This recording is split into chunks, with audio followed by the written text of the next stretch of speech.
அண்மைச் செய்தி. பெஞ்சல் புயலால் புதுச்சேரி தத்தளித்துக் கொண்டிருக்கும் அந்த காட்சிகளை பார்த்துக் கொண்டிருக்கிறோம். நள்ளிரவில் பெய்த கனமழையால் அங்கு பல இடங்களில் தண்ணீர் தேங்கியிருக்கிறது. புதுச்சேரியில் 47 சென்டிமீட்டர் அளவிற்கு மழை கொட்டி தீர்த்திருக்கிறது.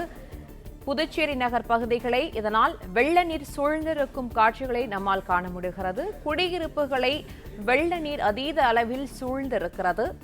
பெஞ்சல் புயல் காரணமாக புதுச்சேரியில் அதி கனமழை பெய்திருந்த நிலையில் நள்ளிரவில் பெய்த கனமழையால் புதுச்சேரி தத்தளிக்கும் காட்சியை தான் பார்த்துக் கொண்டிருக்கிறோம். புதுச்சேரியில் 47 சென்டிமீட்டர் அளவிற்கு மழை கொட்டி தீர்த்திருக்கிறது. இதனால் புதுச்சேரி நகர் பகுதிகளை வெள்ள நீர் சூழ்ந்து காணப்படுகிறது. இந்த குடியிருப்புகளை வெள்ள நீர் சூழ்ந்திருக்கிற நிலையில் பொதுமக்கள் வீட்டை விட்டு வெளியேற முடியாத நிலையில் தத்தளித்துக் கொண்டிருக்கிறோம். வாகனங்கள் முதற்கொண்டு இந்த வெள்ள நீரில் தத்தளித்திருக்கிற காட்சிகளை நம்மால் காண முடிகிறது. புதுச்சேரி நகர் முழுவதுமே மழை நீர் சூழ்ந்து காணப்படுகிறது. கொட்டி தீர்த்த கனமழையால் வீடுகளுக்குள்ளும் தண்ணீர் புகுந்திருக்கிறது. இதனால் பொதுமக்கள் பல்வேறு இன்னல்களை சந்தித்து வருகிறார்கள். இயல்பு வாழ்க்கை முற்றிலும் பொதுமக்களுக்கு முடங்கியிருக்கிறது இந்த மழைநீர் சூழ்ந்திருப்பதால். கூடுதல் விவரங்களை இணைப்பில் காத்திருக்கும் செய்தியாளர் சரவணன் வழங்க கேட்கலாம். சரவணன், வணக்கம். நள்ளிரவில் பெய்த கனமழையால் புதுச்சேரி தத்தளிக்கும் அந்த காட்சிகளை நம்மால் காண முடிகிறது. இது தொடர்பான முழு விவரங்களை பதிவு பண்ணலாம். பெஞ்சல் புயல் கரையை கடந்திருக்கக்கூடிய நிலையில அதனால் ஏற்பட்டு இருக்கக்கூடிய பாதிப்புகள்ல அதிகமாக பாதிக்கப்பட்ட பகுதி புதுச்சேரி மற்றும் புதுச்சேரியை ஒட்டி இருக்கக்கூடிய தமிழக எல்லை பகுதிகள்.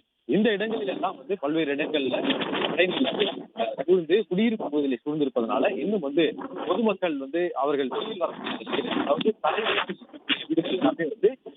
அதில் முக்கால்வாசி அளவிற்கு மூழ்கி இருக்கிறது. தரைதளத்தில் இருக்கக்கூடிய வீடுகள்லாம் தண்ணீர் மெல்ல மெல்ல ஏற தொடங்கியதனை தரைதளத்தில் இருந்தவர்கள் எல்லாம் முதல் தளத்தில் இருந்தவர்களுடைய வீடுகள்ல தஞ்சமடைந்திருக்கிறார்கள்.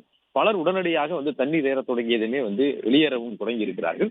தற்பொழுது மழை சற்று ஓய்ந்து இருக்கக்கூடிய நிலையில இந்த பகுதியை பொறுத்தளவுல இந்த கோட்டக்குப்பம் பகுதிக்கு உட்பட்ட கோட்டக்குப்பம் பகுதி விழுப்புரம் மாவட்ட எல்லைக்குட்பட்ட பகுதி. அதாவது புதுச்சேரியினுடைய அந்த பைபாஸ் சாலைக்கு இடதுபுறம் இந்த தமிழக எல்லைக்குட்பட்ட பகுதி, வலதுபுறம் புதுச்சேரி பகுதி. இந்த இடதுபுறம் இருக்கக்கூடிய இந்த பகுதியில் தான் ஒரு 100க்கும் மேற்பட்ட குடியிருப்புகள் இருக்கக்கூடிய கோட்டக்குப்பம் பகுதிக்குட்பட்ட இந்த இடங்களில் எல்லாம் ஜமீத் நகர், அமிர்தா கார்டன், தௌலத் நகர், பர்கத் நகர் உள்ளிட்ட இந்த இடங்களில் இருக்கக்கூடிய குடியிருப்புகளை வெள்ளம் சூழ்ந்த காட்சிகளை தான் நம்ம பார்க்கிறோம். இந்த முதல் தளத்தில் இருக்கக்கூடியவர்கள் ஆங்காங்கே இங்கிருந்து வெளியேறுவதற்காக உதவி கேட்டு நின்று கொண்டிருக்கிறார்கள். உடனடியாக மீனவர்களுடைய படகுகளை தற்பொழுது வரவழைத்து அந்த மீட்பு பணியில தன்னார்வலர்களும் காவல்துறையினரும் இறங்கி இருக்கிறார்கள். ஆம்புலன்ஸ் கொண்டு வரப்பட்டு இதுல உடல்நலம் பாதிக்கப்பட்டவர்கள், வயதானவர்களை மீட்கக்கூடிய நடவடிக்கையில முன்னுரிமை கொடுத்து அவர்களை மீட்பதற்கான நடவடிக்கைகள் ஈடுபட்டிருக்கிறார்கள்.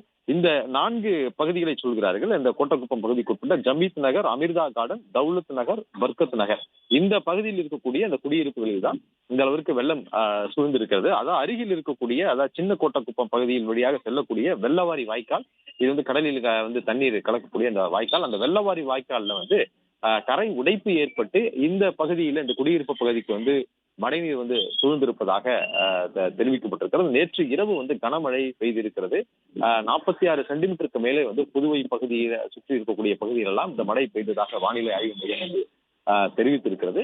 இந்த பெஞ்சல் புயல் கரையை கடப்பது கூட புதுவையை ஒட்டி இருக்கக்கூடிய பகுதிதான் கரையை கடக்கும் என்று தெரிவிக்கின்றார்கள். அதே போல்தான் தற்பொழுது இந்த பகுதியில் தான் கரையை கடந்திருப்பதனால இங்கு அதிகமான பாதிப்புகள் இருக்கிறது. மரக்காணம் புதுவைக்கு இடைப்பட்ட அந்த பகுதியில் தான் அதிகமான மழை பொழிவும் இருந்திருக்கிறது. இதுல புதுச்சேரி மற்றும் அதை சுற்றி இருக்கக்கூடிய தமிழக எல்லை பகுதிகளில் பல்வேறு இடங்கள் பாதிப்பு ஏற்பட்டிருக்கிறது. அதுல முக்கியமான இடம் இந்த இடம் இங்க சென்னையிலிருந்து புதுச்சேரிக்கு வரக்கூடிய இந்த சாலையினுடைய அந்த சாலையிலிருந்து வலதுபுறமாக இந்த பகுதி இருக்கிறது. இடதுபுறம் புதுச்சேரி பகுதிக்கு உட்பட்டது. இது விழுப்புரம் மாவட்டம் வானூர் தாலுகாவுக்கு உட்பட்ட இந்த பகுதி.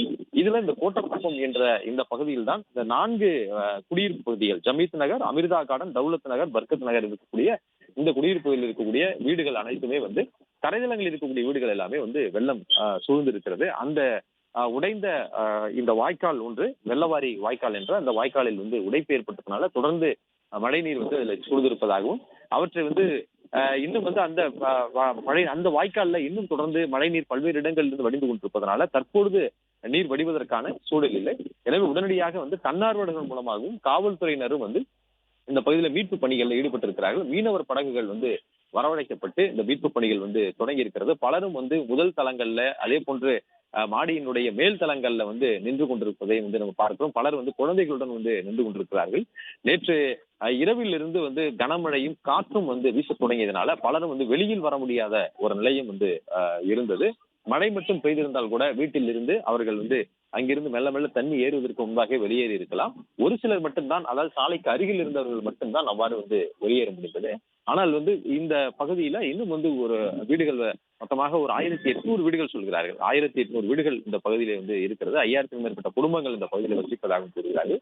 எனவே அந்த பகுதியில இந்த வாய்க்காலை ஒட்டி அதை அருகில் இருக்கக்கூடிய அந்த பகுதிகளில் இருந்தால் வந்து பலரும் வந்து வெளியேற முடியாமல் முதல் தளங்களில் இருக்கக்கூடிய வீடுகளில் வந்து தஞ்சமடைந்திருக்கிறார்கள். அல்லது மேல் தளங்கள்ல, வீட்டினுடைய மேல் தளங்கள்ல அவர்கள் வந்து தஞ்சமடைந்திருக்கிறார்கள். தரைதளத்தில் இருக்கக்கூடிய அனைத்து வீடுகளுமே வந்து நீர் சூழ்ந்திருக்கிறது.